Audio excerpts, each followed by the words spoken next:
event info. Salam everybody, welcome to the Samovar Network. Sorry for the technical difficulties. We were having some trouble getting things loaded. We have a YouTube page, a YouTube channel that hopefully will show all the videos that we have, and you guys can access it through there. But thank you for everyone who is watching, wherever you may be. Please remember to be on the Facebook page, and please, write your comments, questions on the Facebook page, and we'll do our best to address them. We're still waiting on a couple other people to join us, but we're going to go ahead and get started. Thank you everyone for your patience, and Ramazan Mubarak to everyone. So as we get started, let's just go ahead and begin with just introducing the panel. And just so you know, this is not the first time that we've had these conversations. We've done these discussions. This is actually the fourth one that we've had. The first one started off with a discussion about the riots the uprisings that happened in Baltimore. The use of the word riot was something that we discussed. But we talked about the Baltimore uprisings and the shooting of Freddie Gray that happened. So want to make sure everyone understands that this is an ongoing discussion that we've had. This is our fourth one. We also have spent some time talking about the role of gender and some of the issues in relation to misogyny and stereotypes and double standards that exist in our community was a previous discussion we had. And most recently we had one on the Charleston shooting that just occurred on the AME Church in South Carolina. So just want to welcome everyone again to our discussion tonight, and we'll go ahead and get started with just introducing everybody, all the panelists who are here. Their bios are on the Facebook page, but if everyone on the panel could just say your name, where you're from, and we'll go ahead and get started after that. So we'll start with Ali John. He's all the way to my left, so we'll go ahead with you first. Salam everyone, my name is Ali. I am a historian, writer, and PhD student at the University of California and a scholar of religion. And Arzo John? Salam everyone, my name is I'm from Washington, D.C., and I'm a social activist here. I'm happy to be here with you all. And Bilal? Salam, my name is Bilal. I'm a student at American University here in DC. Hello, John. How's it going, guys? My name is Dawood. I live in Orange County, but I was born and raised in DC. Myself and Ali actually host a weekly talk show called Currently Nerdy that we discuss current events and things like that. Lema? Hi, my name is Lema. I'm originally from Fremont. I currently live in Sacramento, and I am a civil and human rights policy advocate. Message John. Salam everybody. My name is Masood. I'm from the Bay Area. Work with different community, the youth community in the area, Muslim communities, and coach soccer and play soccer on the side. Nura John. Salam, my name is Nura. I'm a PhD student at Duke University. And Samira John. Samira, you're on mute, so you're going to have to unmute yourself first. There we go. Can you hear me now? You're good. Okay, good. My name is Samira. I'm from Toronto, and I do work with advocacy and activism work with youth, Muslim and Afghan youth in refugee and immigrant communities here around criminalization and those who have to deal with the police system. And my name is Omad. I work at UC Santa Cruz, originally from Fremont, California. I just wanted to welcome everyone again. This is our fourth time doing this, so I know there was a lot of attention and a lot of folks that were interested in this particular topic. So I want to thank everyone for joining us. So, just so you know, the Facebook page is up there for everyone to join in, to comment with their questions.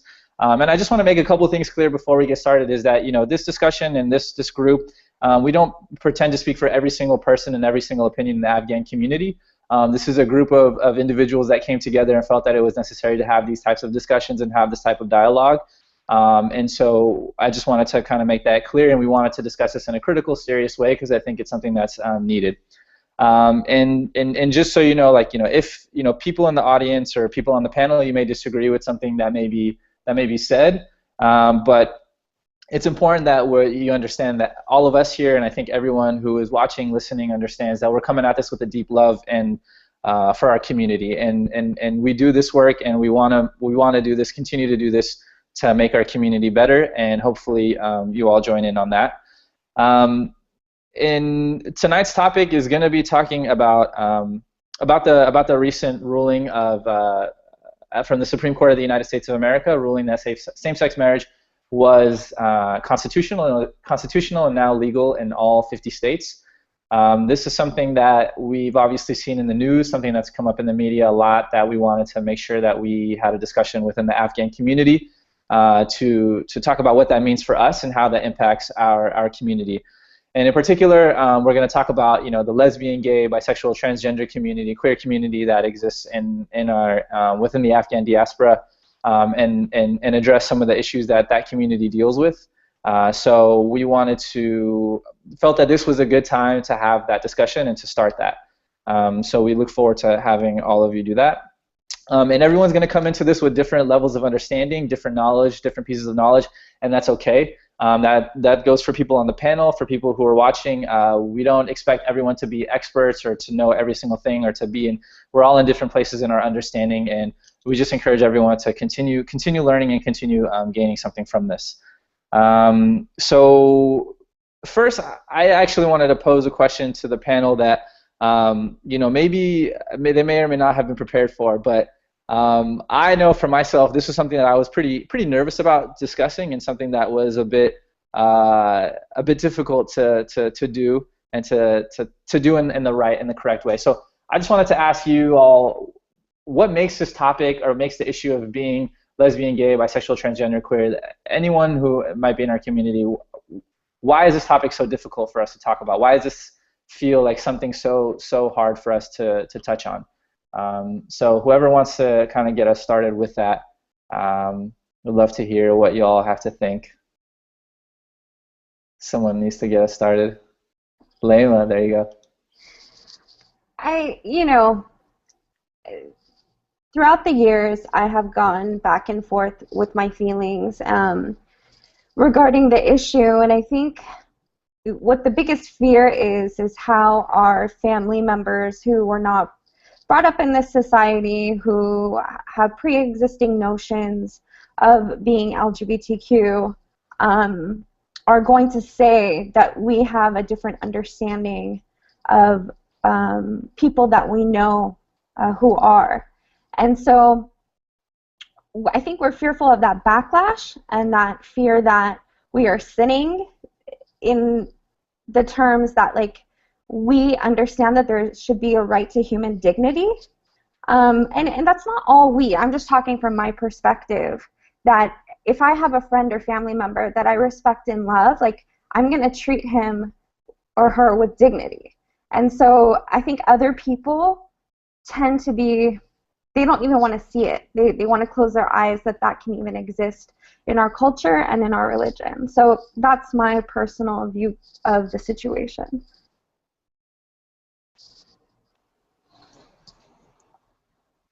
Go ahead, Nora.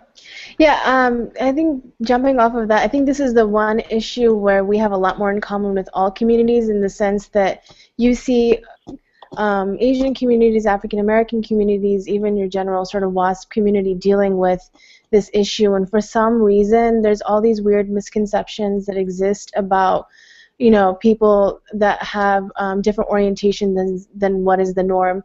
And we have our own problems with that in terms of challenges of misconceptions we have, and it's something that other communities are grappling with too. I'm glad that we're taking this moment to sort of unpack that, because I think most people who have orientations that may be different than what we think is the norm are not comfortable to speak up, and it's quite obvious because you see the sort of rhetoric from pop culture to even derogatory terms that we use are so pervasive in our language, whether it's in like Dari or English, it's there, it's real, and we have to be willing to talk about it.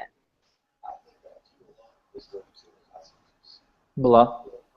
I want to thank both Lema and Noura for what they said, because I definitely agree with it. And also, I think in Afghan culture and in larger like Muslim culture, we're told not to broadcast or publicize our struggles, right? We're told, I remember specifically having Islam teachers who said, if you are struggling with a certain issue or something, don't tell the entire community about it.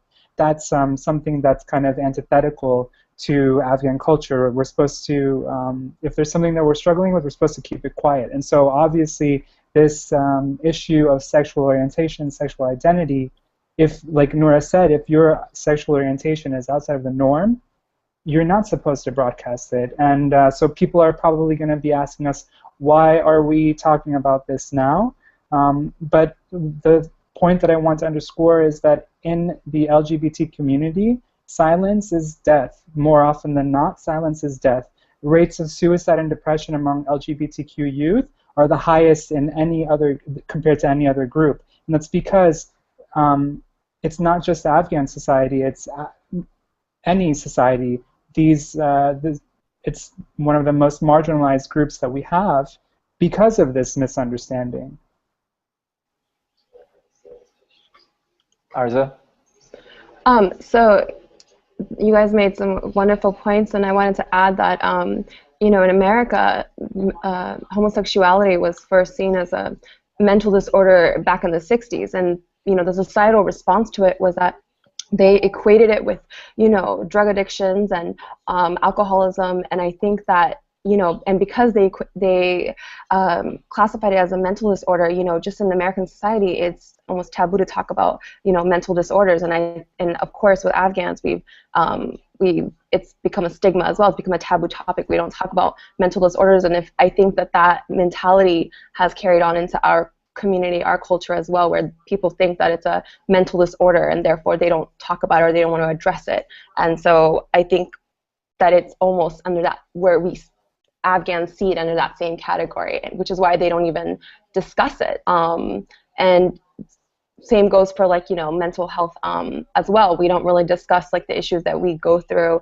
whether it's depression, anxiety. We kind of just sweep it under the rug, and I think that you know, is an issue. That's probably one of the reasons why we have this fear. Where this fear is coming from. It's coming from, even to talk about it, we fear of being judged by others, and so that's my personal 2 cents. Ali John? To add on to that, I absolutely agree with everything the panel is saying. It's also an extraordinarily sensitive topic. It's a topic that brings about a lot of heated emotions from people, because it intersects with a lot of different delicate things in society. Questions of masculinity, questions of gender, questions of religion. How does it intersect with civil society? How does it intersect with laws and rights? And people who are non-political or even non-religious will often have extremely strong opinions about this matter specifically. So it does bring out quite a bit of emotions, quite a bit of passions on a variety of different sides, and that makes it very difficult to talk about.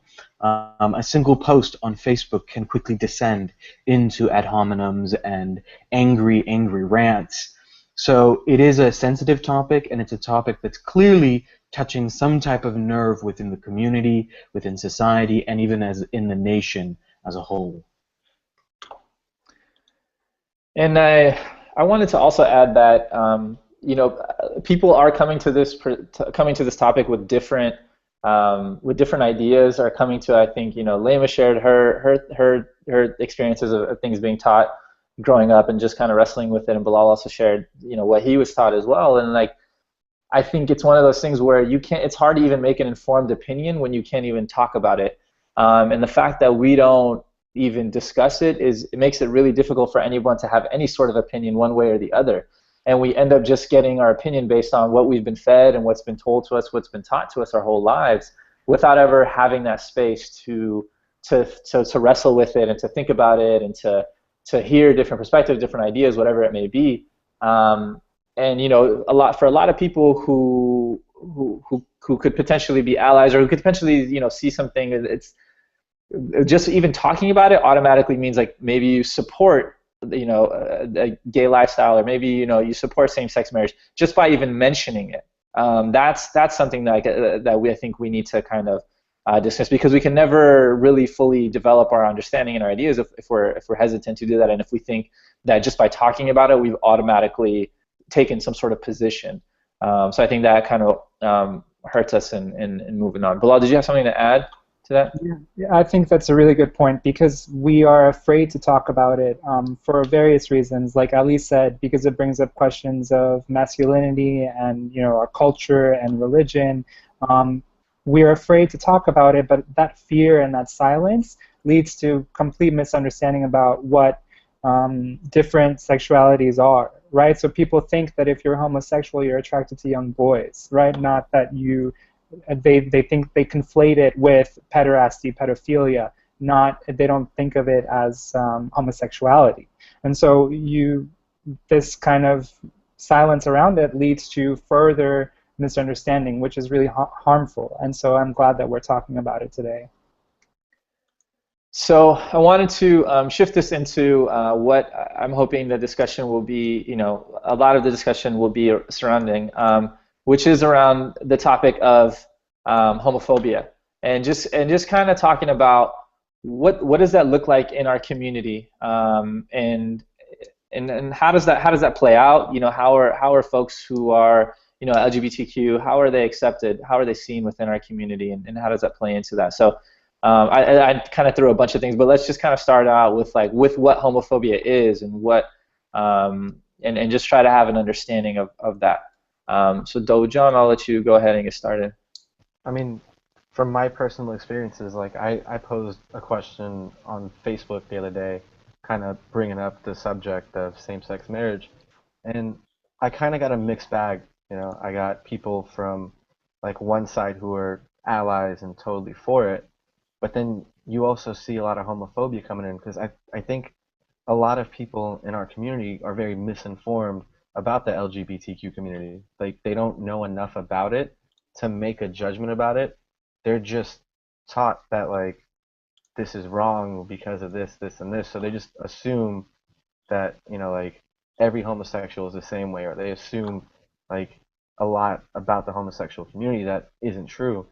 And we see a lot of homophobia with it, and then they compare it to like other things that like you shouldn't be comparing it to, which is just terrible. So like you see a lot of homophobia in our community, and I think that's one thing we need to stop, because we get dealt with Islamophobia being Muslims, and we can't expect other people to not judge us for our beliefs if we're judging other people based on their lifestyles. Alijan?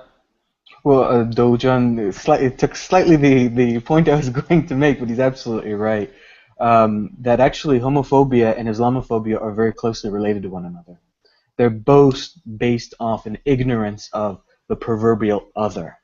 And they're both based on fear and hatred and prejudice. And the sad reality is that we have allowed homophobia to sit in our community and fester. And I'm not saying that having a diversity of opinions is a bad thing. It's actually a fantastic thing to have a diversity of opinions. Not everyone is going to agree with me. But when the opinion falls into the realm of ignorance, when it becomes prejudicial, when it starts to oppress and suppress a group of people, that is when it becomes dangerous.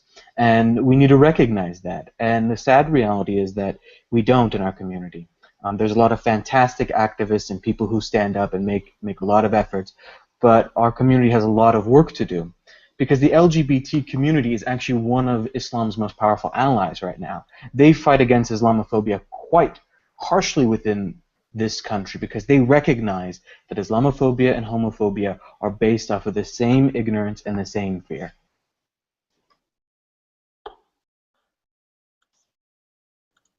And Lema, go ahead. Nothing. I just want to make a small comment. Today I went online and I just Googled what is the definition of homophobia. And it was very simple, and there were two different definitions that came up.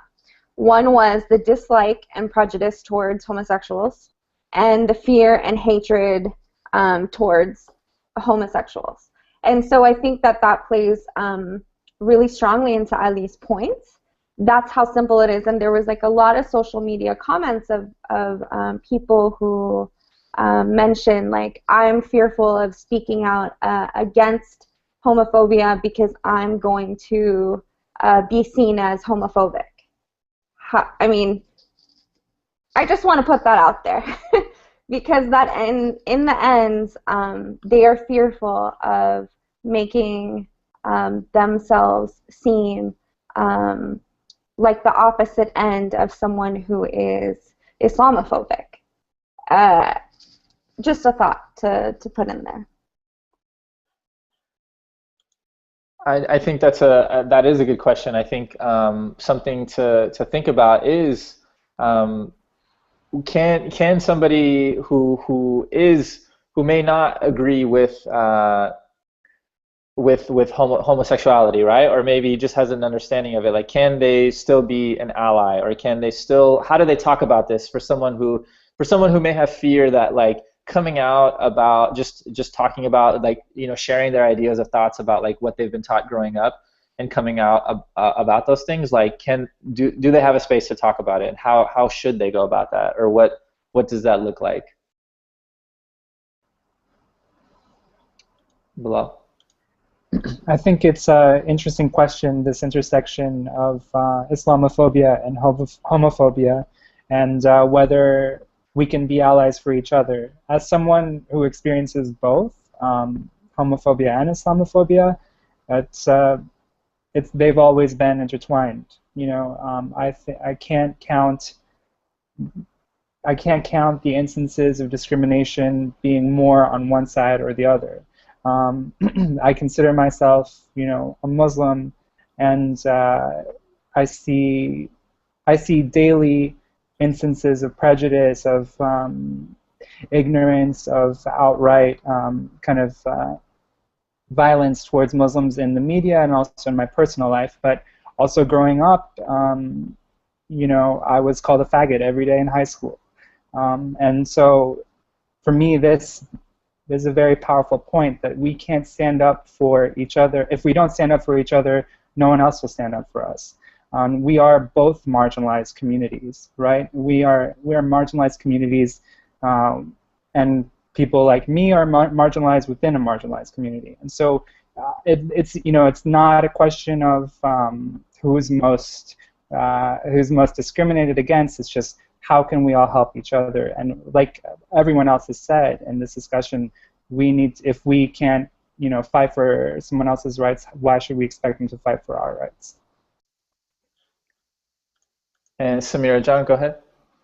To build off of that, I think, you know, the struggles that the LGBTQ community faces in North America or in the Western world, those that are people of color face much more than that, and I think that's the greater challenge in all of this, in terms of like the Afghan community, for example, is that not only are Afghans who identify as gay facing that sort of stigma and oppression that the average white male or white female gay individual is facing, but they're also, that's intertwined with language issues, with their religious issues, the racism, the xenophobia, and the Islamophobia that they face. And I think that intersection is important to address, and that is the reason why there is an immense lack of support networks available for people who are affected by all those issues. I mean, we have support networks in place for those impacted by racism or those impacted by Islamophobia, but I think it's much more difficult to find not only support, but just a community in general as someone who identifies as gay and then also as Afghan or Muslim, etc. Noura, John, I think you were going to chime in.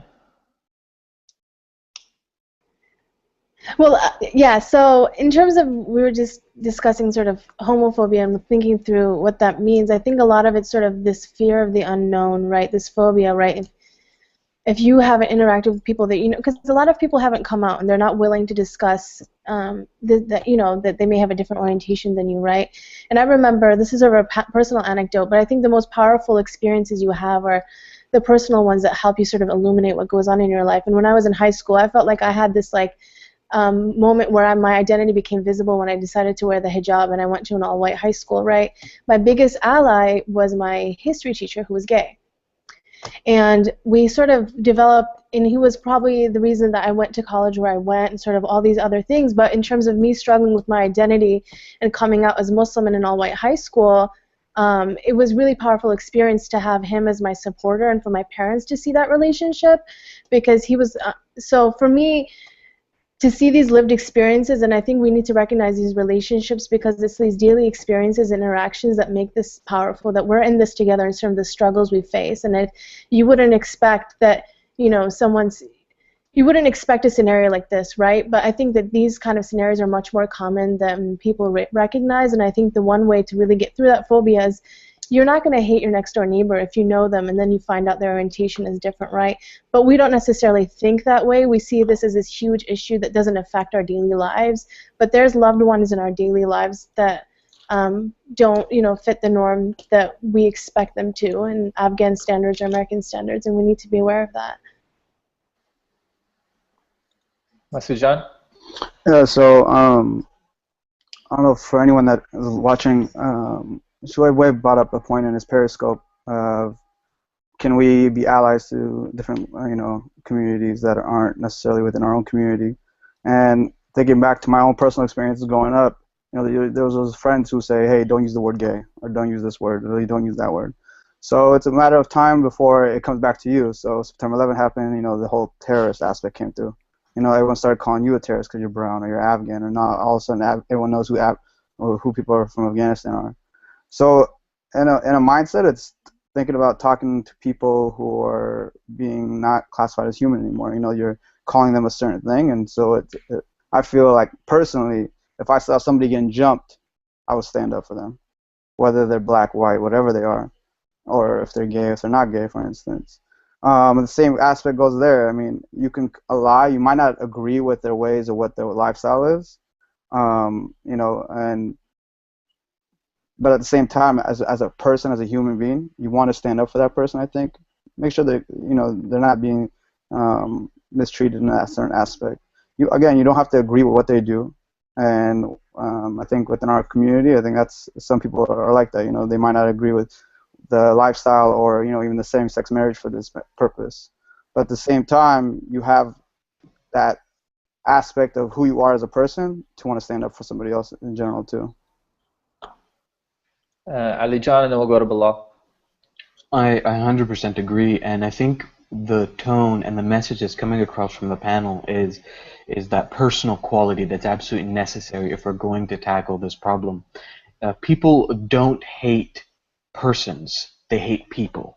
They hate abstracts, they hate groups, and they fear that. But if we were to start talking about these in personal terms, what would you do if your family member, a sister, a brother, a cousin, a child was part of the LGBT community?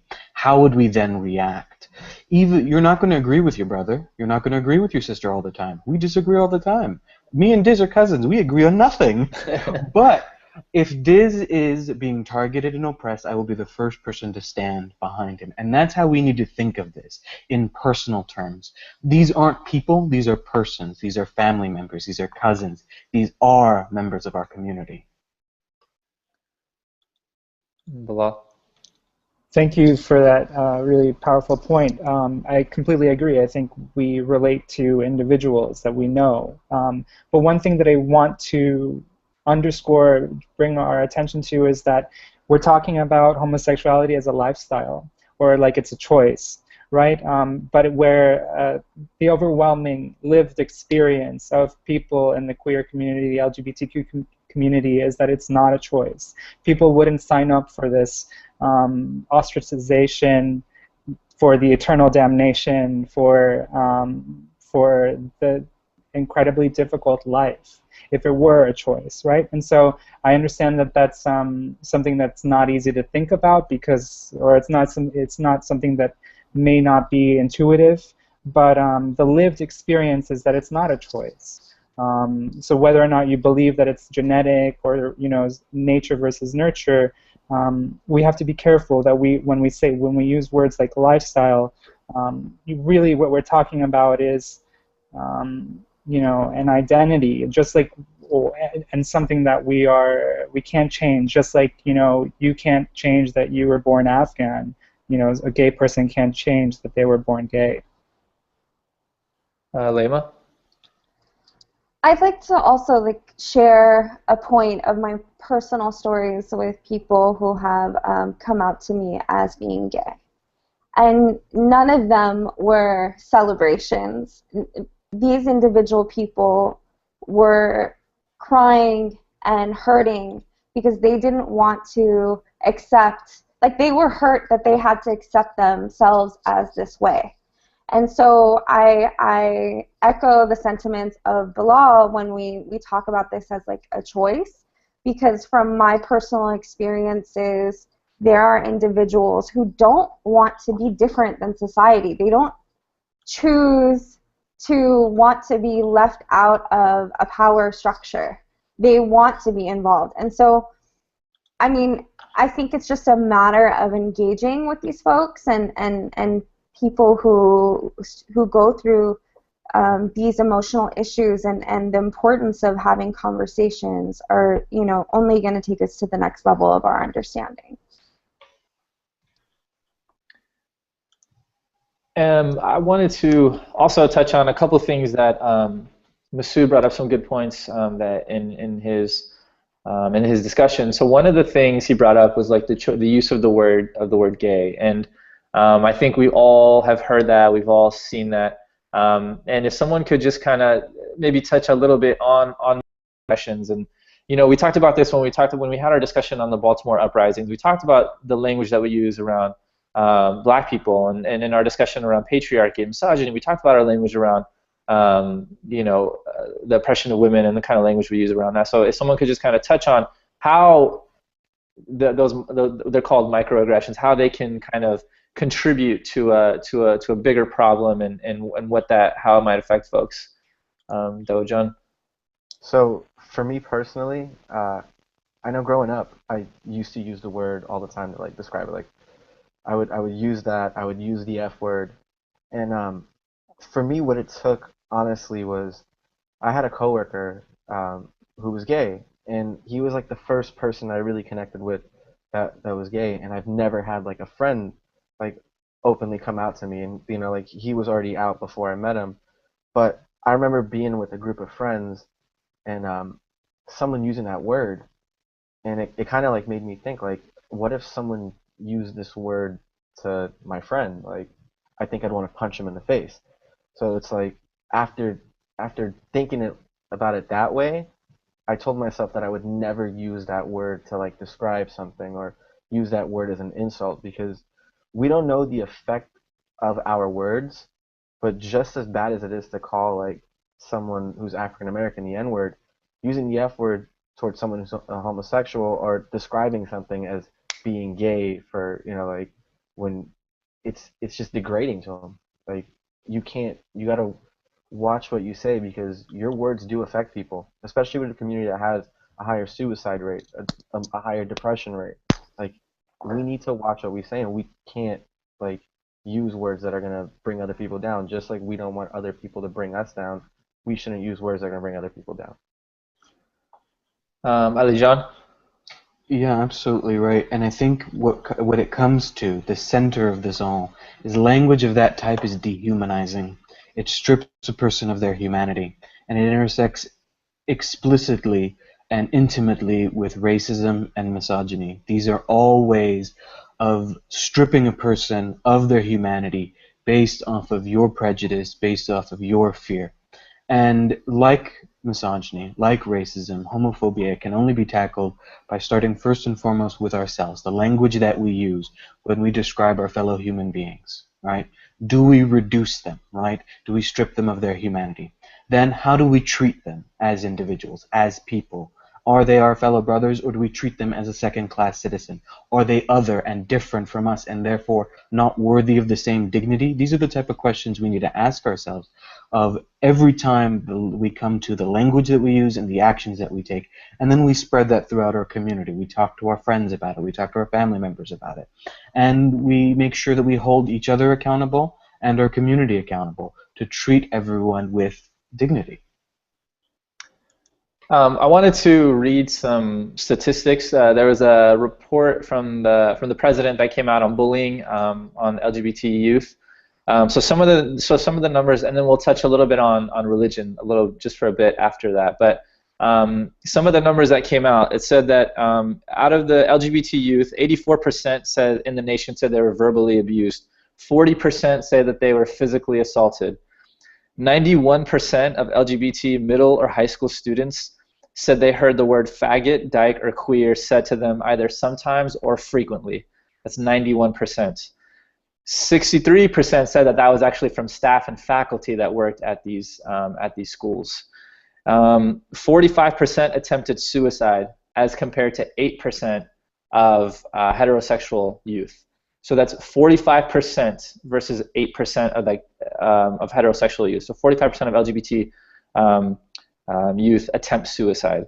And 30% of 7th graders said they wouldn't stay friends with somebody who was gay, and 44% said they would prefer to attend a school that did not have any gay people. So these are the numbers. These are the reasons why I think we want to highlight and talk about these things. And because the language that we use, the way we talk about these things, the jokes we make, all contribute to the cycle, all contribute to violence. So we say words don't matter, but they contribute to this violence. And I think that that's a really important thing to think about when we're doing that. So I wanted to touch a little bit on religion. This isn't necessarily, we talked about being a debate between whether or not this is acceptable in religion, but I would like to know from some folks about how religion has maybe contributed to some of this homophobia. And also I want to know, how has religion contributed to, it has or is contributing to ending some of this homophobia and removing some of it, and are they mutually exclusive, and how can we use them within our community? So if folks want to jump in on that, I'll take whoever gets off their mic first. Anyone want to volunteer? Ali John? I'll bite the bullet. I don't want to dominate the conversation, so I was very careful about that. But this is an interesting question. It's also a very difficult question to answer, and that is because it's a topic that is vast. And it comes down to matters of interpretation and historicity. And I could sit here and spend hours upon hours discussing the role of homosexuality and same-sex relationship within the history of Islam. It is, in fact, one of my specialties. But it will not convince everyone. And that's the reality of belief and the reality of faith, is that it's always going to be subjective. But what is not up for debate is the equality of human dignity. And I think that's what the conversation really needs to be about. I can't convince people on the finer points of Islamic theology and Islamic law. At the end of the day, I have found that most people will seek out information that confirms things that they've already come to believe anyways. But what we can do is talk about how religion encourages us to be compassionate, to be for equality, to fight for justice for everybody, even if we do not agree or understand. There is an injunction within Islam and within most religions that we need to fight for human compassion. How people interpret the different verses of the Quran, the different hadiths, is complicated, and it's going to be different. The only thing that I can say is that religion is meant to be a guide by which you live your life. When you start to use it as a weapon to bludgeon other people with, you've transformed religion into a tool of oppression. And Bilal, go ahead. That's once again a really powerful point, and if you hadn't said it, I think I would have said it as well. So thank you for that.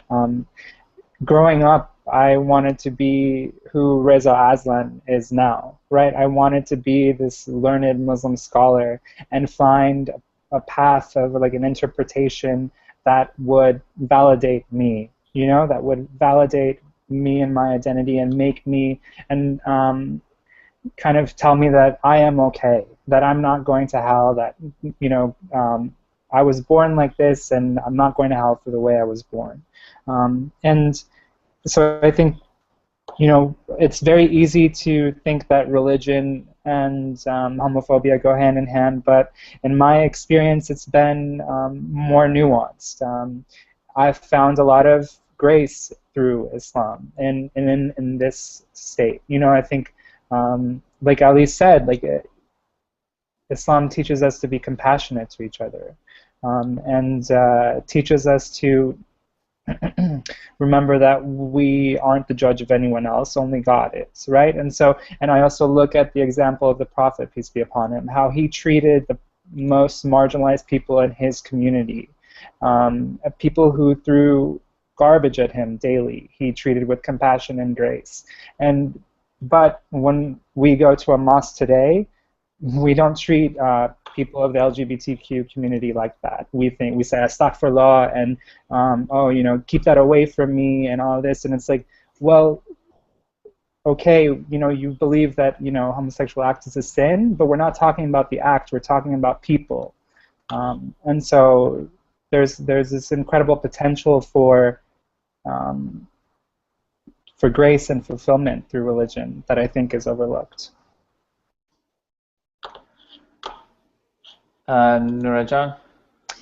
And sort of echoing off of what Bilal John and Ali John said, I think for me what's been disappointing and sort of what has happened in terms of after the decision of the Supreme Court is it's Ramadan and people who are supposedly observant by sort of whatever metrics we use, the language they were using to sort of vent their frustrations. I was like, for me, fundamentally, one of the biggest learning lessons I remember a scholar saying is that there's almost nothing as worse as hurting someone's feelings. And I'm not saying it articulately, but in terms of the compassion we need to have, the consideration we need to have for other people, it is serious, and we don't take it seriously enough in terms of how we articulate our views. And when we say something, I don't think we realize the power of our words in terms of how it can hurt others. And we've been talking about these suicide and depression rates and things, and it really is these words that we just sort of like carelessly throw out, not realizing the depth of impact it has on people's lives.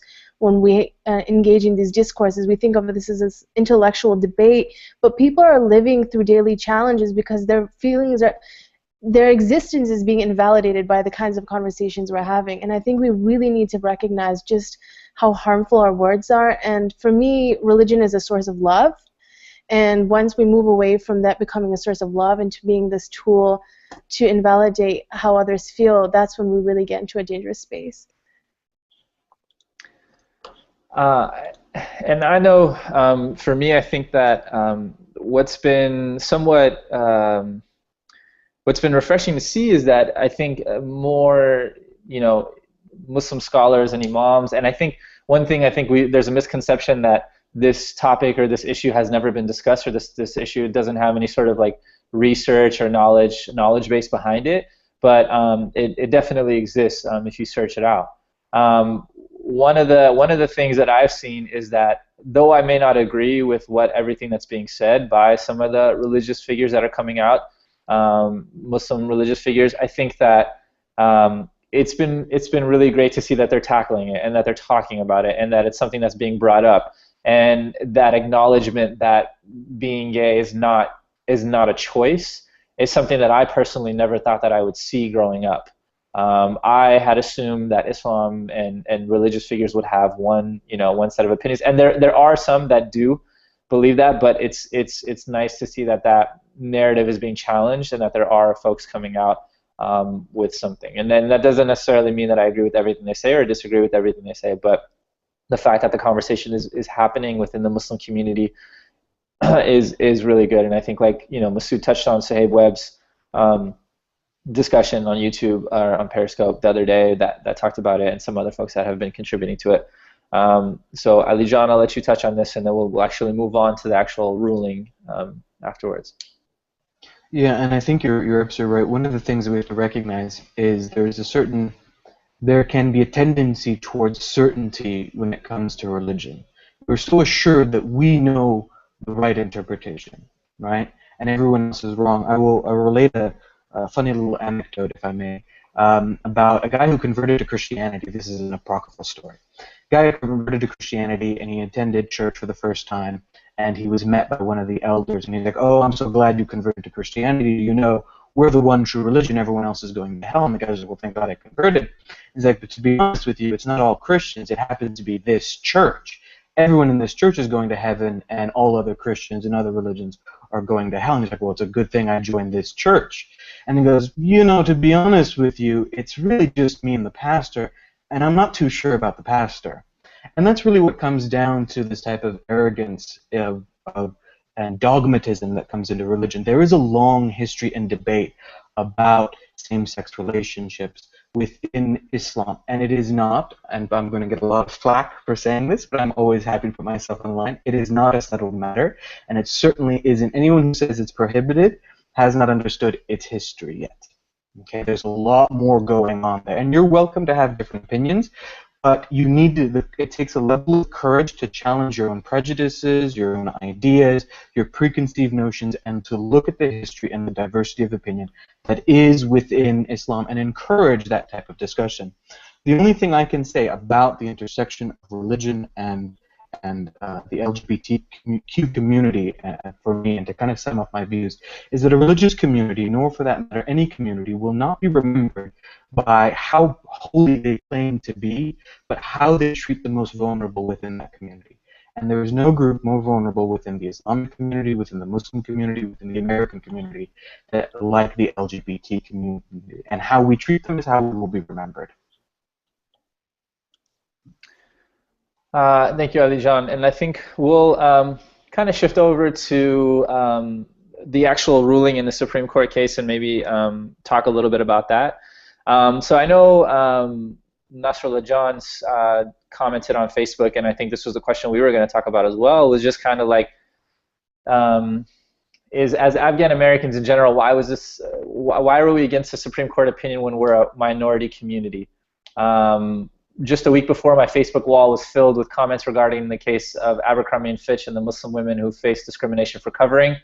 And so basically kind of touching on how can we as a minority community talk about this issue or be against kind of same-sex marriage, and how does that play a part in our understanding of it, and what that ruling is going to mean for us? So a couple of things I kind of threw in all at once for y'all.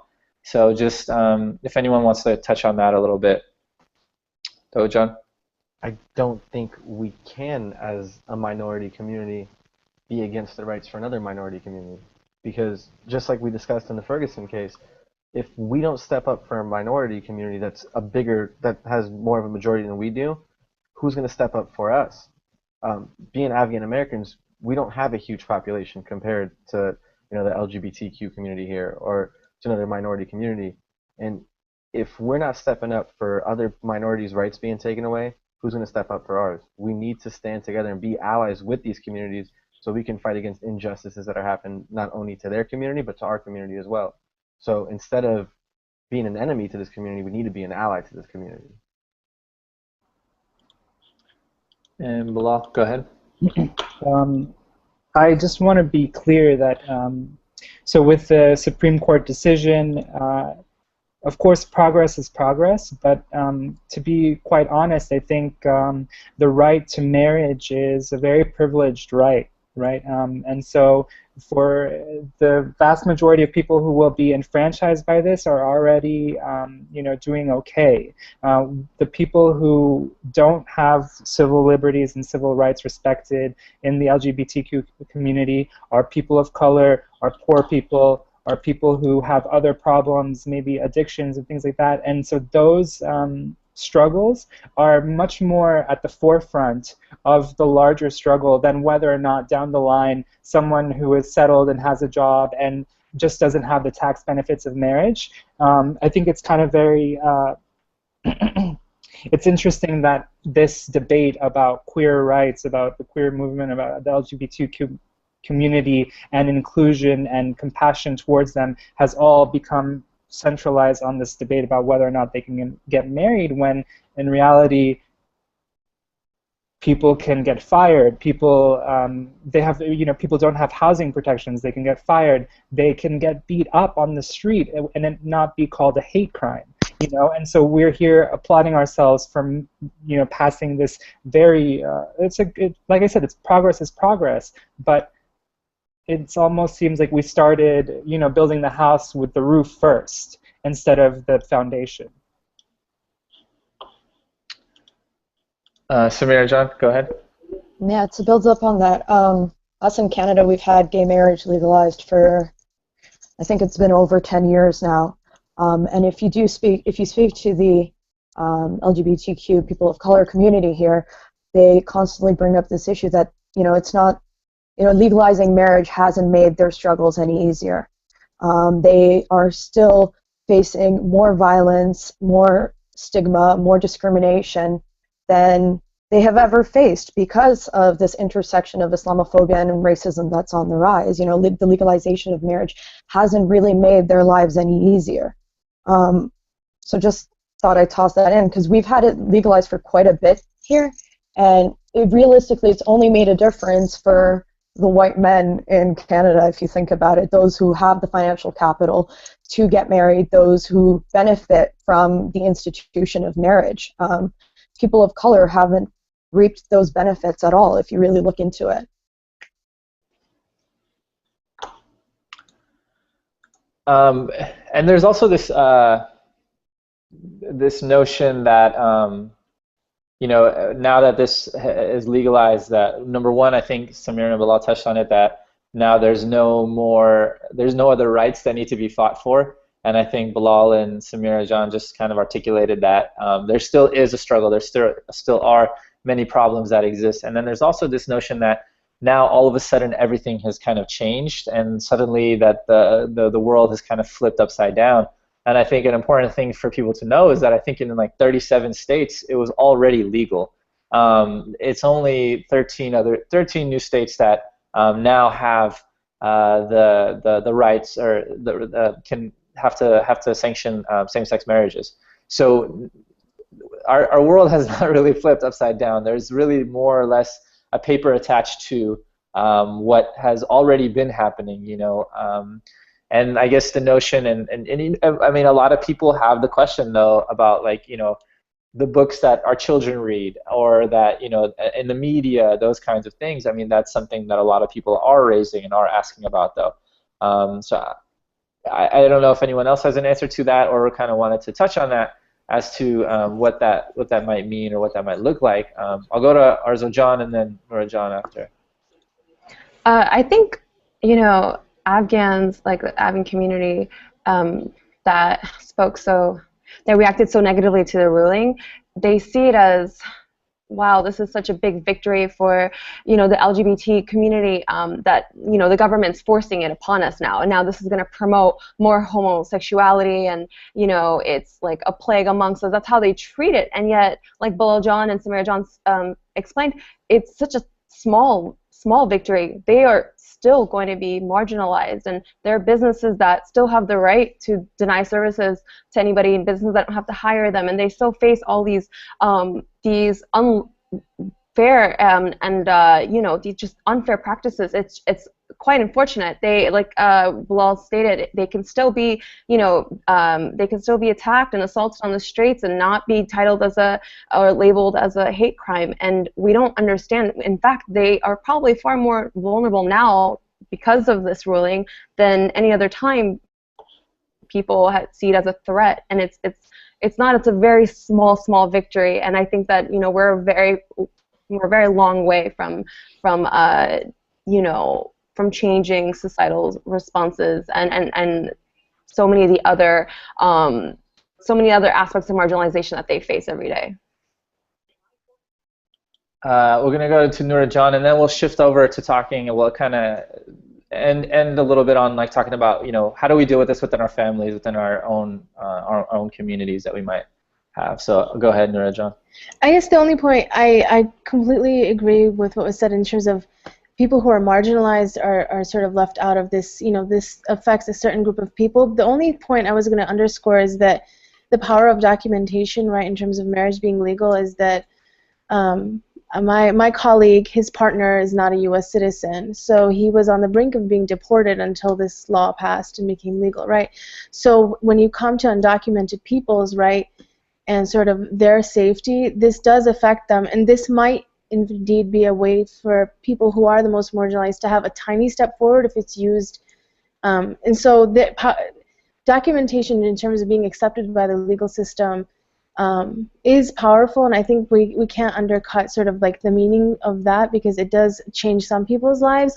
But in terms of this going far enough, it definitely helps and assists the most privileged the most. And but I do think that there is a power to what passed that we have to acknowledge too, particularly for undocumented people.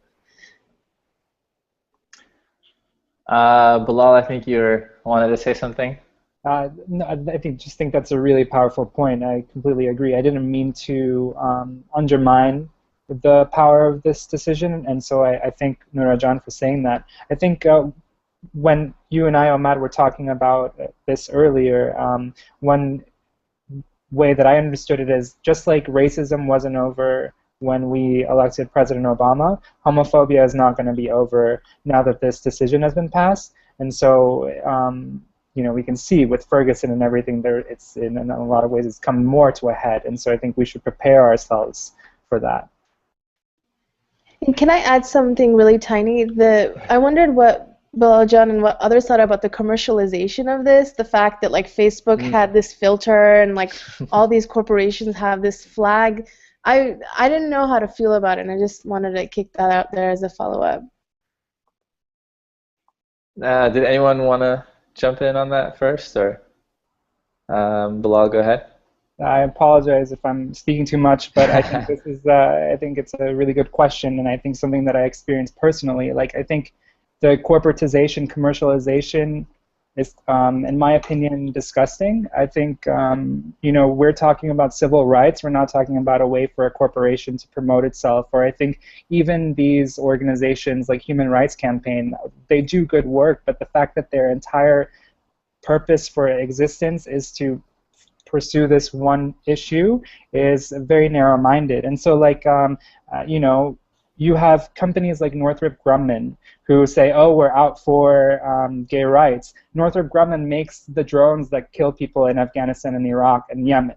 So it's like, how can you, why do you think that we're going to be your, you know, cheering for you, you know, when you're taking this very disgusting stance of supporting one group's rights, but you know, killing people literally with the other hand.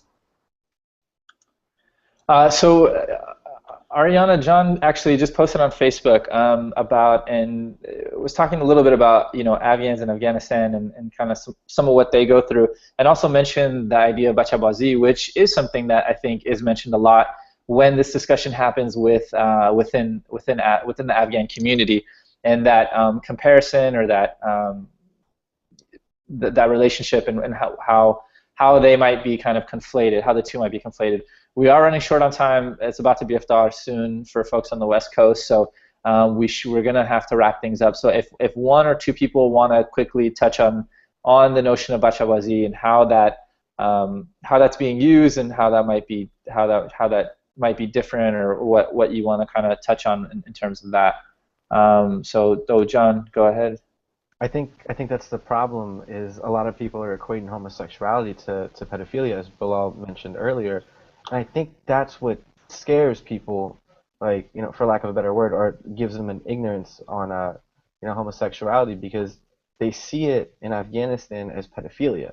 They don't see it as like love between one person and another person. They're looking at it from an idea of pedophilia, and I can understand that, like, that could be a scary notion, but pedophilia and homosexuality aren't the same.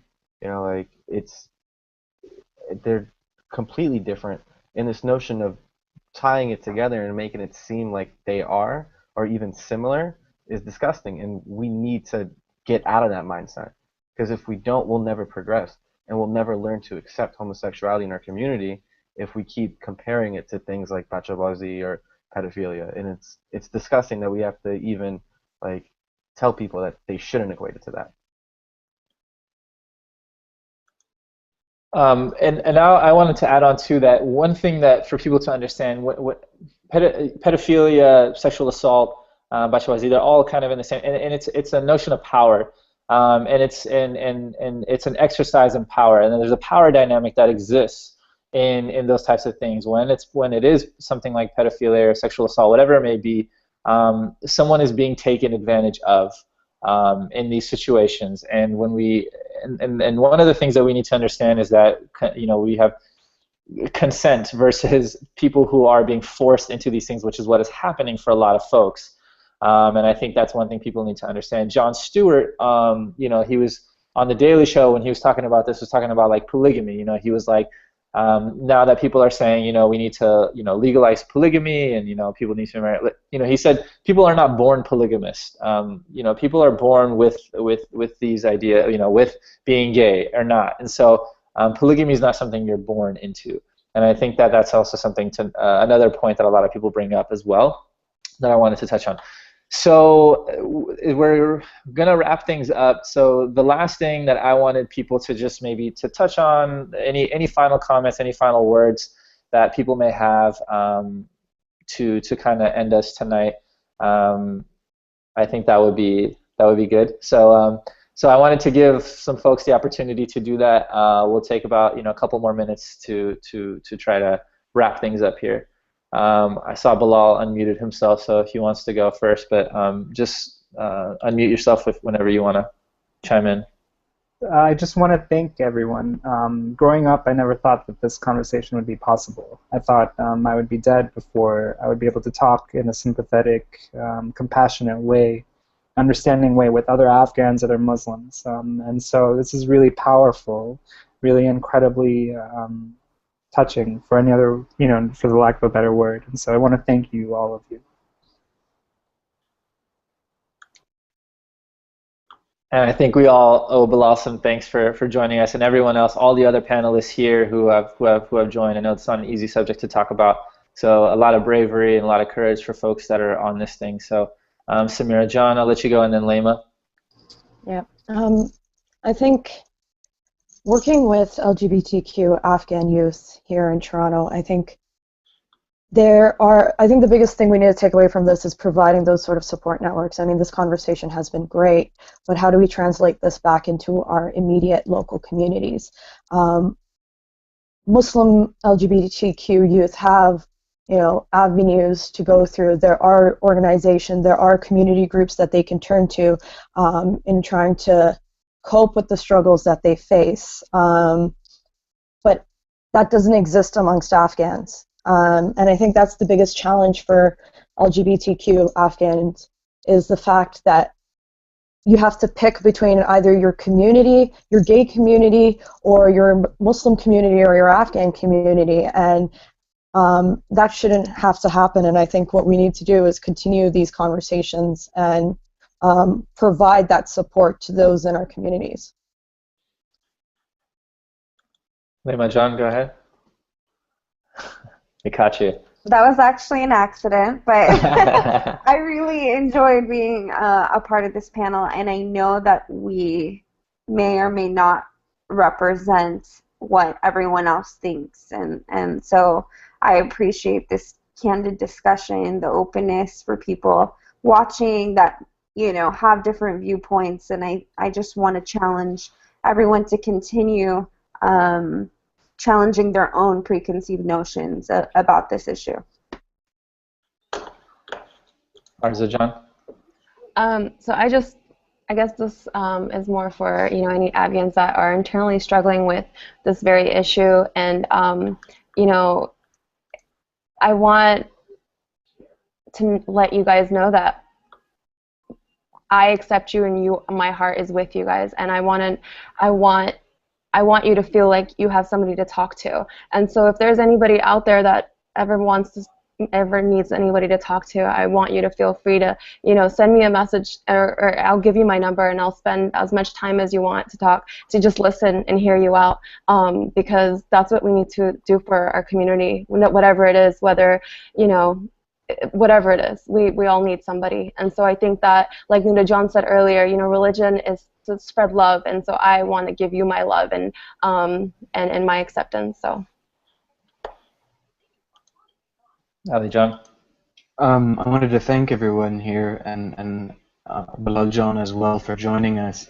I'm deeply moved by the courage of everyone on this panel and the compassion that they've showed. And it's amazing that we can have these discussions. A lot of powerful things were said here, a lot of important things were said here, and I hope that it makes an impact. The one question, kind of rhetorical question that I want to leave for me is, what type of society do we want to leave for our children? Do we want to leave a society where people are terrified of being themselves, where people are oppressed and assaulted and attacked and have their rights taken away? No matter what your beliefs are, is that the society that you want to leave behind, where people are afraid to approach their mother and father or siblings or members of their community and say, I am gay or I am whatever? Or do you want to leave behind a society that accepts people, that loves them for who they are, where people feel comfortable and people feel safe with who they are? It's a rhetorical question. I don't know if it's a fair question, but I think it's an important question. Thank you. I mean, some of the stuff that's been said has been absolutely amazing, and I think it's been a privilege to be a part of this panel, and I hope that everyone has really taken some lessons and some things away from this. And, you know, Arzu John, you know, for offering, you know, I echo that sentiment, and I think a lot of people, I think most people on this, everyone on this panel would be, you know, okay, just, you know, if you need someone to talk to, reach out to, feel free to reach out to any one of us, because it takes a lot of courage and a lot of bravery to talk about this and to come out. And I think, and I also want to acknowledge, you know, people who may, you know, be receiving this information, how important it is to be supportive and to show compassion, to show mercy, and to really, you know, it might be a difficult thing to struggle with at first, but, you know, it's something that we, it's important to be supportive, and it's really important to show that and to not be judgmental, and let that person make the decisions for themselves, and let that person decide what's right for them, and not, you know, be the one that's kind of telling them what to do. Because I think one thing we should note is that, you know, people who are struggling with this know what the reality is of the situation. So please, we encourage all of you to keep the discussions going. This is only the beginning. This is only the start of the conversation. This is not meant to be the end. This is only meant to spark something for all of you, whether that's in your homes, in your communities, whatever that may be, wherever that may be, whatever that might look like. Encourage all of you to please continue on these conversations. Really, really want to thank every single person on this panel. You all did absolutely amazing, and the people that have been behind the scenes to kind of put this on and to help this, who weren't on here today as well, to get this going. So I'm extremely proud as an Afghan, as a Muslim, that we were able to have this conversation, and especially during Ramadan. So thank you all for joining us. Hopefully you got something out of it, and salam.